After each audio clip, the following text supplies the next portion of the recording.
અમદાવાદના મણિનગર સ્થિત સેવન્સ ડે સ્કૂલમાં એક વિદ્યાર્થી દ્વારા નયન અંતાણીની હત્યાના વિરોધમાં તાલાળામાં વિવિધ સંગઠનોએ આવેદનપત્ર પાઠવ્યા છે. તાલાળા સમસ્ત સિંધી સમાજ, વિશ્વ હિન્દુ પરિષદ, બજરંગ દળ અને ચેમ્બર ઓફ કોમર્સ સહિતના સંગઠનોએ મામલતદાર મારફતે મુખ્યમંત્રી અને ગૃહ રાજ્યમંત્રીને આવેદનપત્ર પાઠવ્યું છે. આવેદનપત્રમાં જણાવવામાં આવ્યું છે કે આરોપી વિદ્યાર્થી છેલ્લા 4 મહિનાથી શાળામાં છરી લઈને આવતો હતો.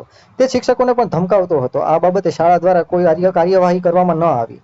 શાળાની આ બેદરકારીના કારણે નયન અંતાણીની હત્યા થઈ છે. સંગઠનોએ આરોપી વિરુદ્ધ અને શાળા સંચાલકો સામે કડક શિક્ષાત્મક પગલાં લેવાની માંગ કરી છે. તેમના મતે શાળાની ગંભીર બેદરકારી સામે આવી છે અને આ ઘટના માટે શાળા પણ સીધી જવાબદાર છે. વિશ્વ હિન્દુ પરિષદના ઉપાધ્યક્ષ સોમનાથ જિલ્લા, તાલાળાના વિશ્વ હિન્દુ પરિષદના અધ્યક્ષ અલ્પેશ શ્રીરામચંદ્રાણી.